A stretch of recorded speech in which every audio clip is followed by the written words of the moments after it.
Thought Bubble Audio.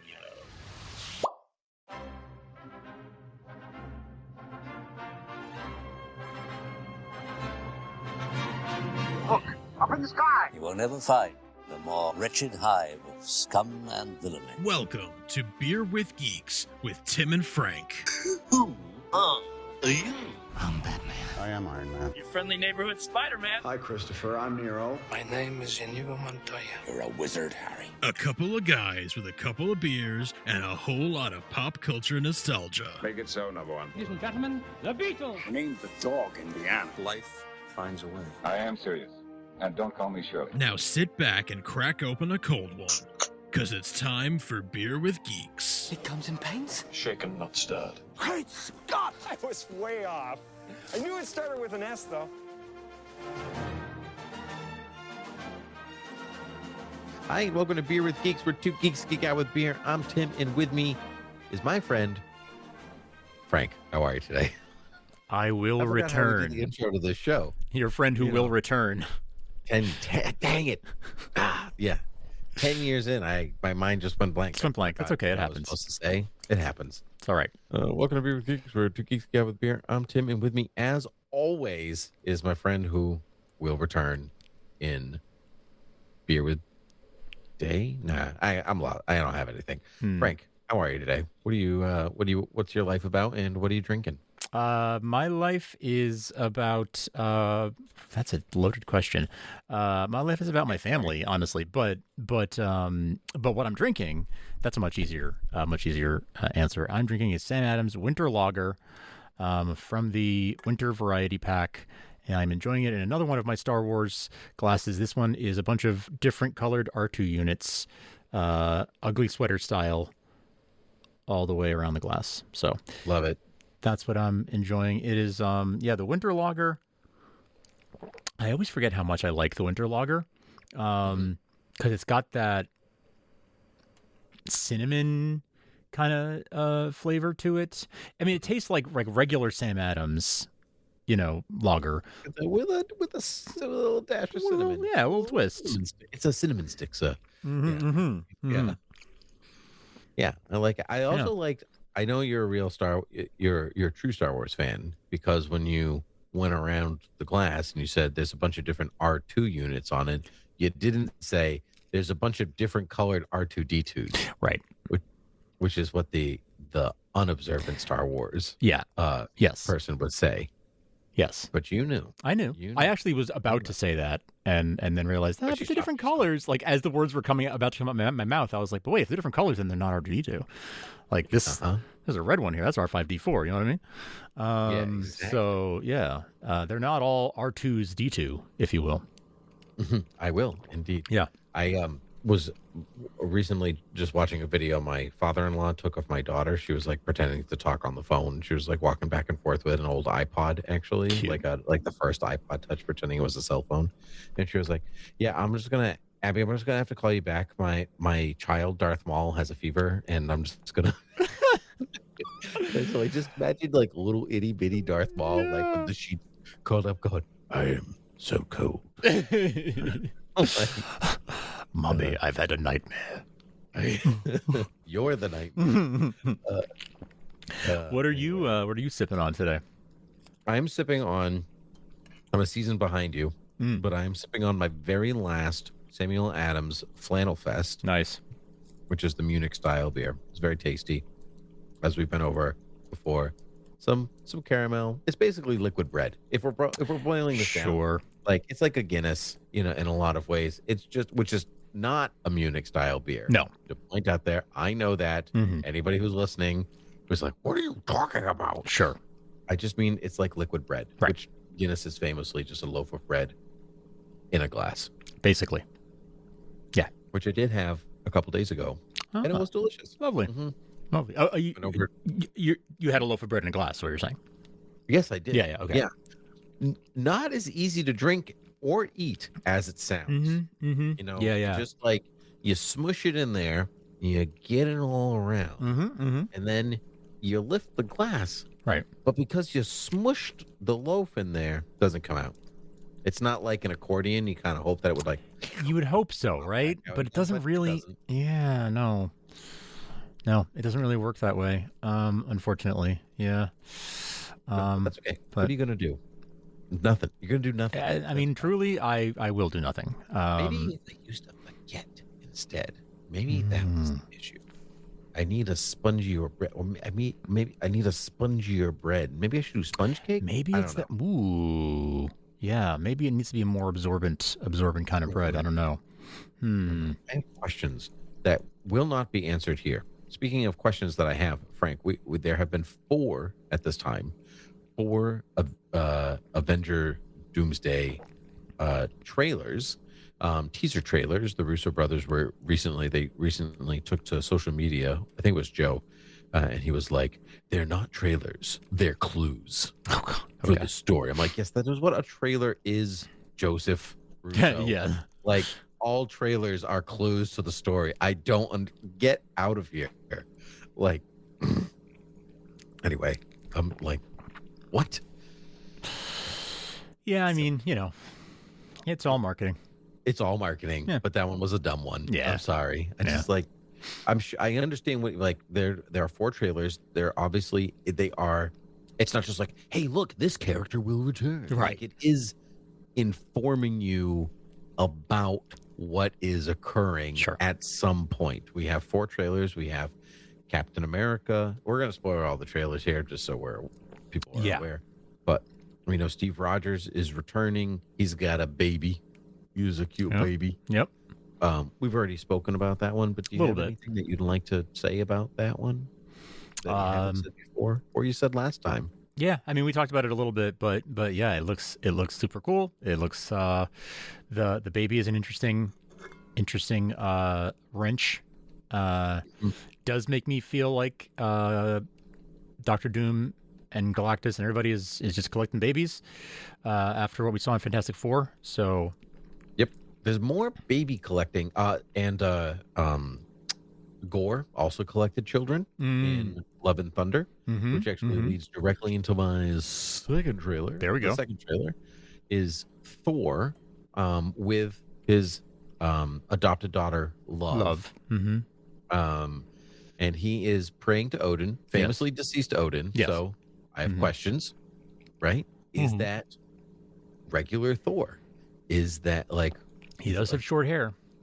He does have short hair. Well, he said short hair. He had short hair in Infinity War. All right.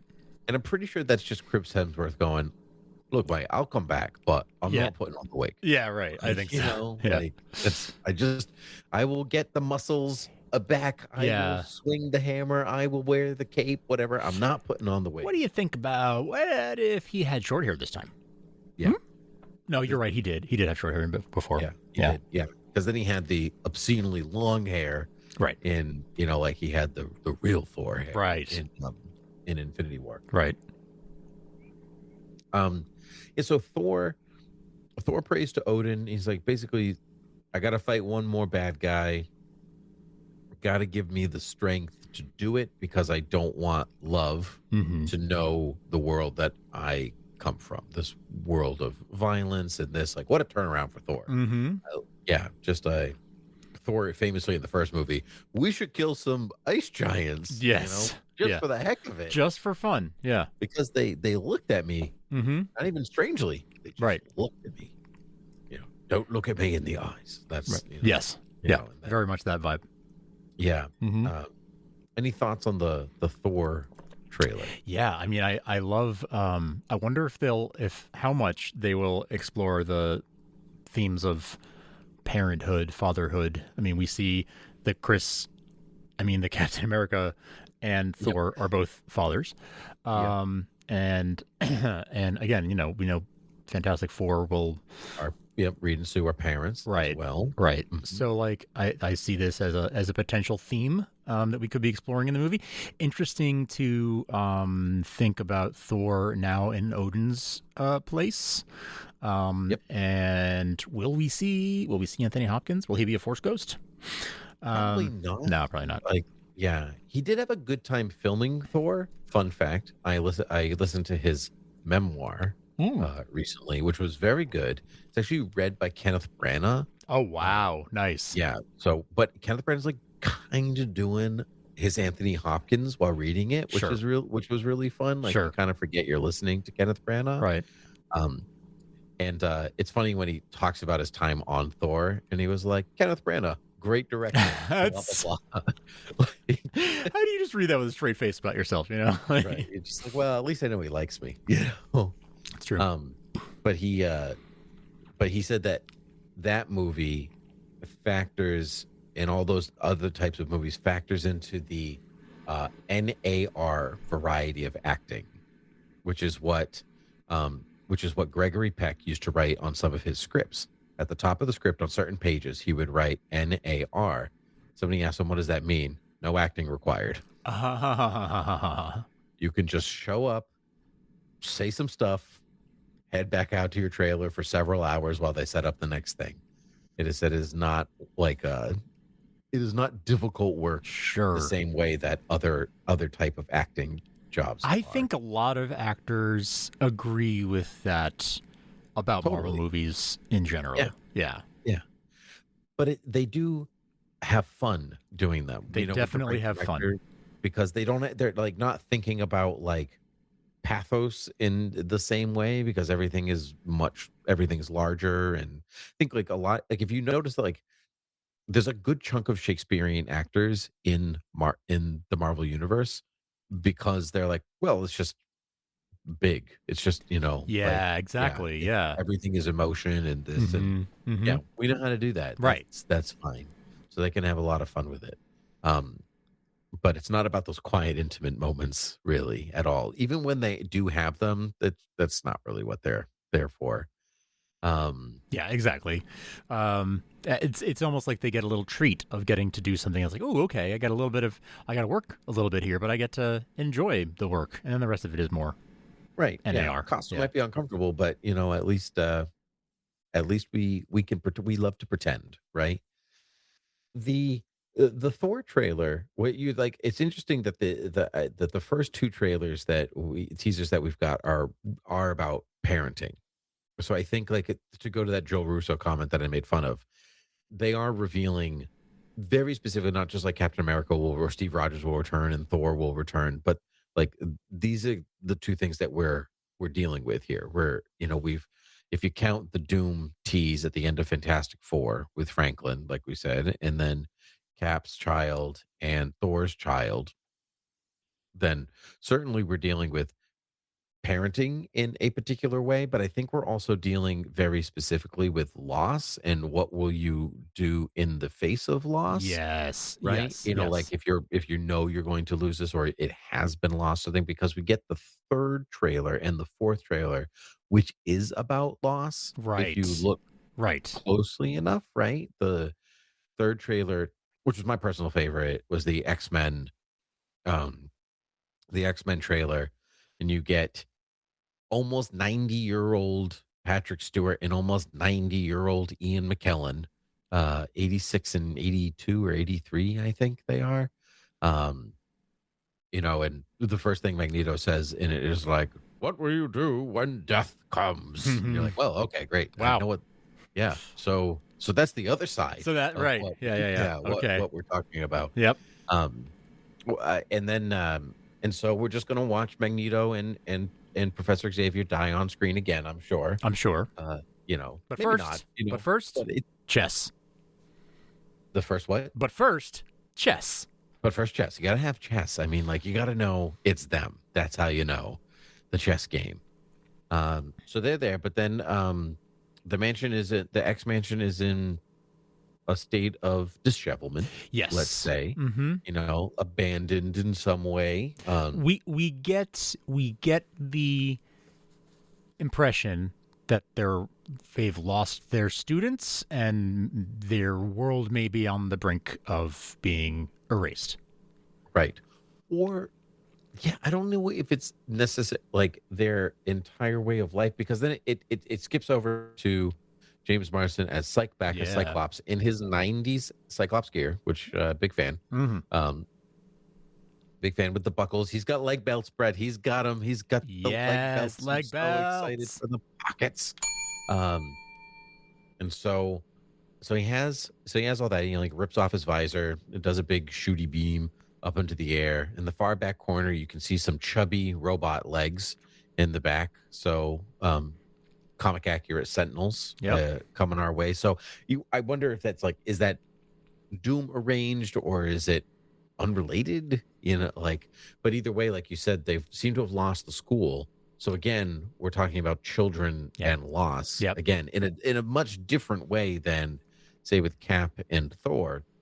But the X-Men are responsible for the mutants in that school.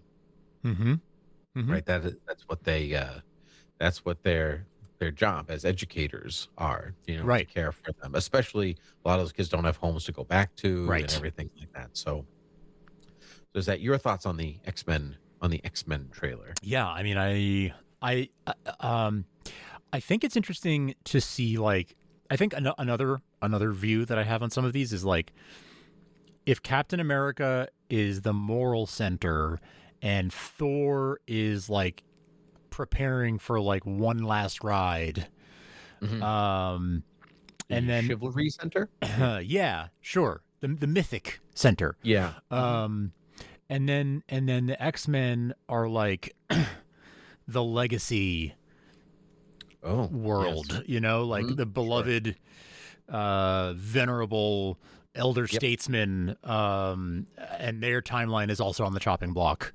And it kind of implies that the Fox universe it ties directly into whatever Doom's multiversal plan catastrophe is. I've heard some rumblings and rumors. I mean, like, people say stuff online all the time, doesn't mean anything, go anywhere, do anything. So, but there have been rumblings that he has lost a child for some reason, that he has a family and it's gone. So like part of it is the like his own quest to get his child back or anything like, and if he's got to destroy the multiverse to do it, he's going to do it because that's, let's face it, that's who Doom is. So it's possible. I don't mind if that's true. I don't care if Dr. Doom has a family or doesn't have a family. That's fine. I don't think he needs to be a lonely bachelor in his castle in the mountains. Like, or if he is, that's fine too. Or all of these, in some way, everybody who he seems to be, if he is collecting the children for his own nefarious purposes, they all have particular gifts. Franklin's got the power cosmic. Steve's son or daughter is a kind of a time variant, like a time disbursement, something, comic book terms, something like that. Thor's daughter is special in some way, but I can't remember. I've only seen Love and Thunder once, but there's a particular reason why she's taken, and then why Thor adopts her.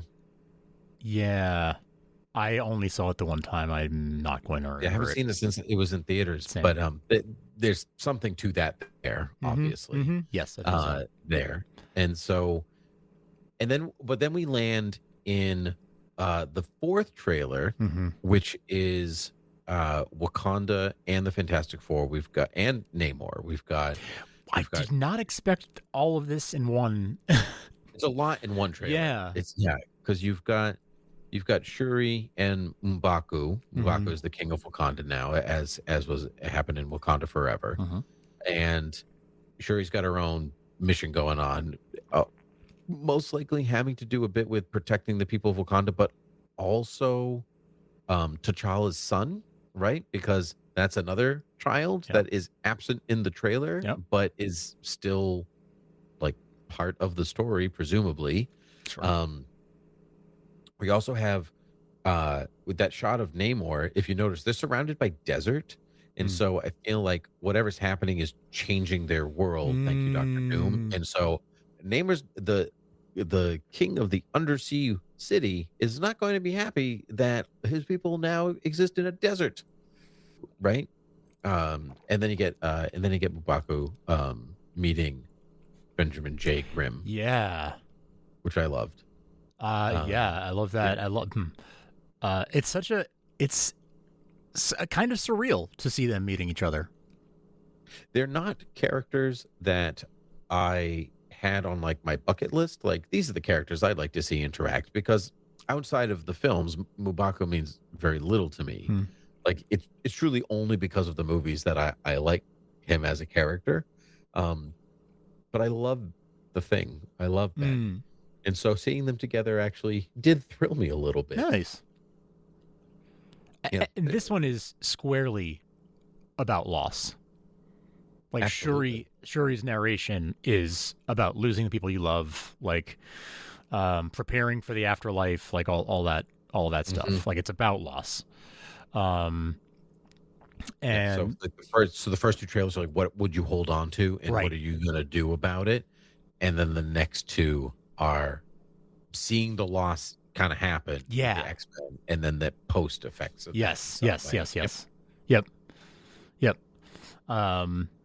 So the Fantastic Four being plugged into the Wakanda side of this conflict is very unexpected and very interesting to me. I think it's a very I do appreciate when you put together characters who you don't expect to see together, who you don't often see together, and put them in different situations and sort of see what happens, like see where you can take it. One thing that The Office did really well, and that they made a point of doing, was in the writer's room they had a cork board, and they would put up like a writer would get an assignment where they would put up two different characters' names who you never see in the same scene together, and they put them up next to each other on the cork board and be like, that's your assignment. It's Pam and Kevin or whatever, and they're going to have a B plot together. You go write that. And I think they did that really well. There's a lot of, like, throughout the run of that show, there are lots of moments like that where it's like, ooh, you never see these two together. That's interesting. And it's totally that of like, let's spice it up. Let's try something. I'm going to give you this assignment. You got to write these two characters together. Anyway, reminds kind of, I'm getting the same vibe here of like, ooh, let's put together these characters who don't normally go together, you don't normally see together, and let's tell a more interesting story as a result. Actually, I mean, Infinity War and Endgame was actually, in some ways, I think even more Infinity War was very good about that. Where you're like, okay, Thor, here are the Guardians, like, you know, or Thor and the Guardians, whatever. Like, those are not characters that I thought I'd want to see interact with each other. But here you are proving me wrong, and I'm happy to see that, because of course you want to be like, I want to see Beast talk to Reed, or, you know, because, you know, geniuses. Yeah, right. You know, Sherry, get in there. You know, stuff. Sure. Like that. Yeah. So I am looking forward to that. I would actually appreciate about the Fantastic Four and Namor being with the Wakandans in that trailer is that, like, we just saw the Fantastic Four. Yes. Like, I actually don't need a trailer with them. Right. Yeah.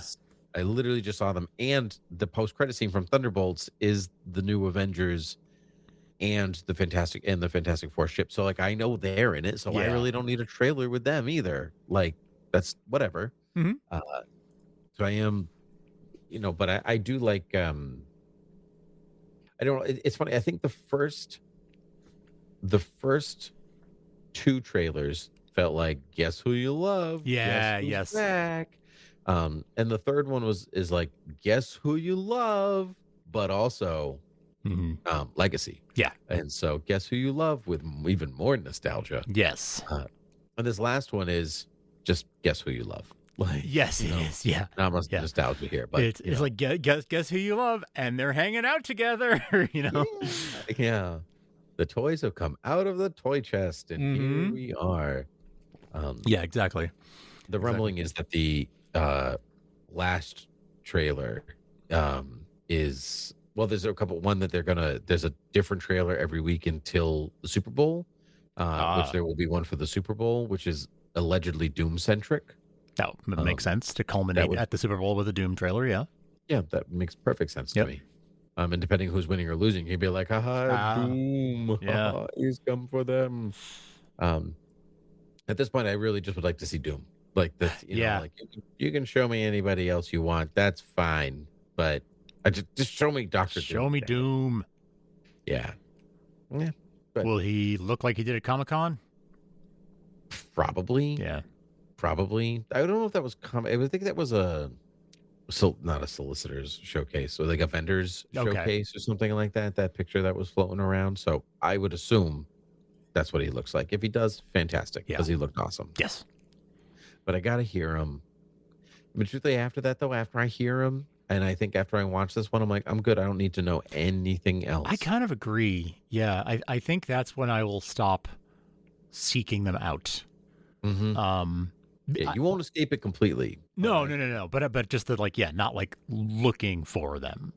These, when I hear one has dropped, I go and look for it and watch it because they're clues. Because there's like this is it's like a game that they're giving us, right? And so it's like a fun thing to be a part of. But like after these are done, I'm probably gonna stop seeking them out because I want to go in as fresh as I can reasonably. Yeah. And truthfully, I think these drops kind of remind me a broken up version of the first Force Awakens trailer. Okay. Just like like broken Star Destroyer in the desert. Yes. What desert? Who knows? Stormtrooper without his mask on. I gotcha. Giant orange ball rolling around. Whatever. And you don't. Apart from knowing the characters, you don't have context for where any of them are in their lives right now.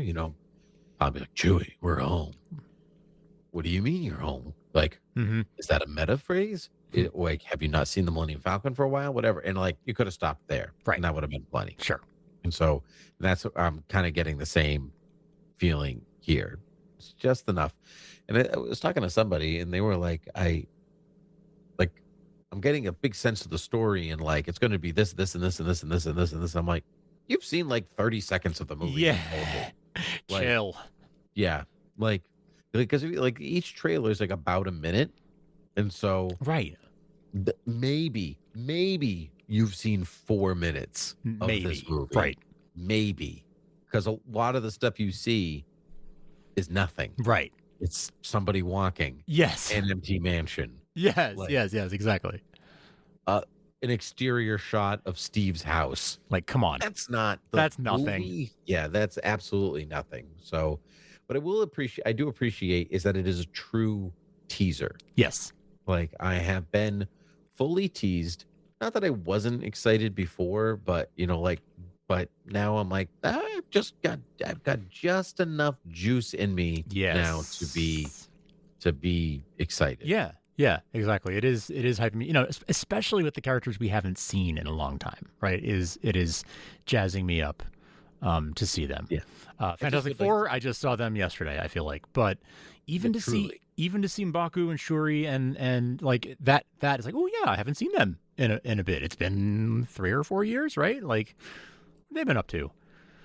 It is doing what I think what any good trailer is going to do, where like I run cold on Marvel after a while, right? And then so it shows me some things. I'm like, oh no, I do like you. Yeah. Like you are reminding me that I am a fan. They are very much doing like, don't you miss us? Don't you miss us? Come on. It's been a little while. You've been away, but you want to. That's another thing is that the first two being Cap and Thor are absolutely for the people who have been tuned out. Because those are two of the most they're the household name. We were home. Trailers. Yes, exactly. Good. Yeah, like those are for the casuals, the people who like maybe were seeing every Marvel movie and then fell off after Endgame, to be like, come back. Maybe you haven't been here since Endgame. That's fine. You don't need to, Multiverse of Madness. Don't worry about it. Don't worry about any of it. Just come. Yeah. Just come. Look, we got Steve Rogers. Huh? We got Thor. Huh? Yep. Mm-hmm. One last ride. Come on. Yeah, and I mean, any of the big movies are pretty good at like catching you up quickly. Like you don't need to know stuff. Yeah. Don't worry about it. Exactly. Just like a good comic book. Like you could pick up any big event book and be like the little dialogue, the little dialogue box or the little thought bubble box. or just That'll tell you context everything clues, you or need to just know. context Yeah. clues. Like you'll get there. You'll figure it out. It'll be fine. Yeah. They are making it they're making this movie very much so that you will be fine without having seen other ones. Like they will make sure that anyone can get on board and follow the story. Like they will. Right. Yeah. You'll be better off if you've seen everything, but like you'll be able to follow just fine. Right, because I'm not going back. Like I think that's the like gone are the days when we could be like, the next Avengers coming out. Let's start with Iron Man and work our way up. Like can't do that. Yeah, I had to stop doing that a long time ago. Honestly, years ago, many years ago, over a decade ago. But I got to hand it to anybody who can still do that. Like if you've got kids who are the right age who they want to watch the movies or whatever, and so that's your excuse to get to watch them before. Like that's awesome. My kid is not quite there yet, so like we're not going to be doing that for this movie. But and it's just now we're talking 20 years of movies. Almost, 18 years of movies. Like when it was 5 or 10 years, it was one thing, but it's starting to become like, okay, I can't really do this anymore. I haven't seen Endgame since I saw it in the theaters. Haven't watched it at home. Haven't done I know I watched Infinity War when it hit Netflix, but I don't know if because I remember that during the pandemic, but I don't know if I watched Endgame again. That I might rewatch. Honestly, I might rewatch Endgame for the fun of it. Although I don't know when I'll have time to do that either.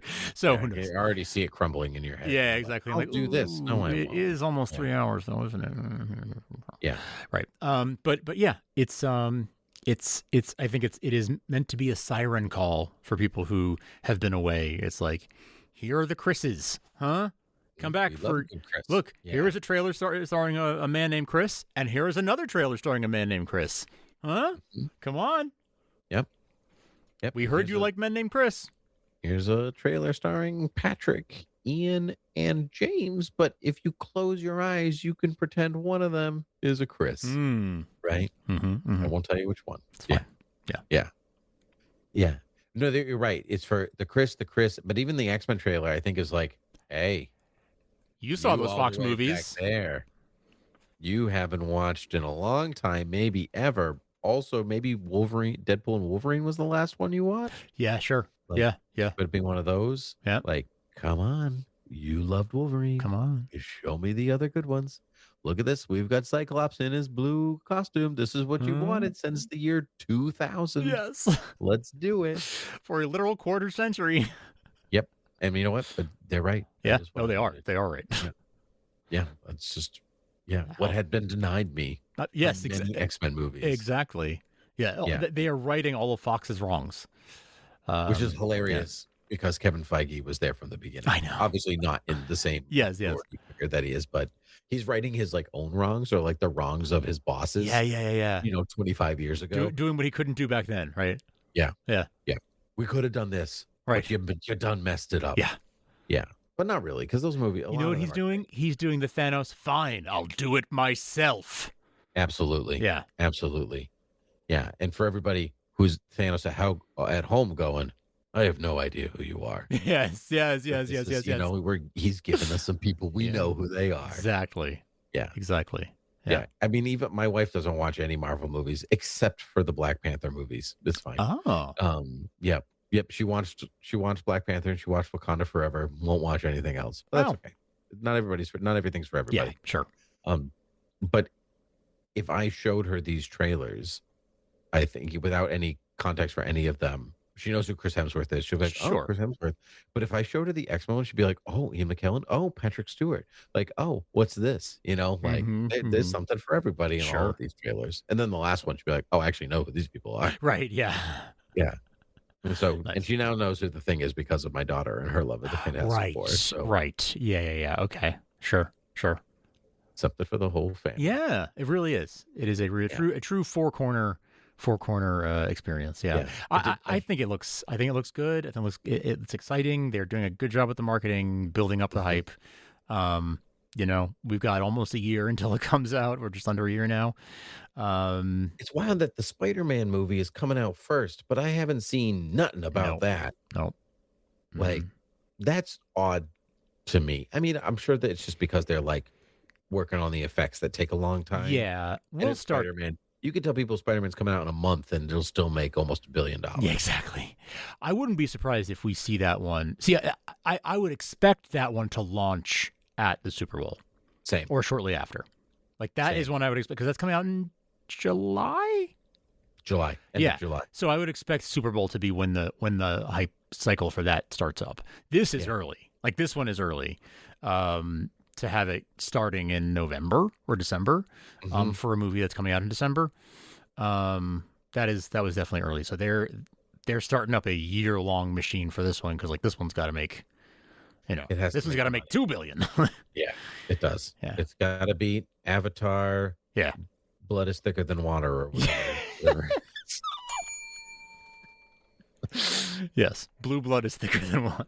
Blue blood is thicker than water. Nailed it. Yeah. I know it's fire and ash for Avatar people out there. Don't worry. Your movie that made $1 billion for a reason that is unknown to me. Yeah. Don't understand. Don't understand. I don't get it. It's not for me. I don't get it either. But anyway, Frank, what do you understand? Oh, I understand how to find this podcast. I understand that you can find it at beerwithgeeks.com. I understand you can find it anywhere you get your podcasts. I understand you can rate and review and follow, or as we used to say, subscribe in any podcast app. And I understand the word on the street is if you go to patreon.com/thoughtbubbleaudio, you can actually support this show. So that is what I understand to be the case. I like all the things that you understand, Frank. I also like you. So until next time, cheers. Cheers.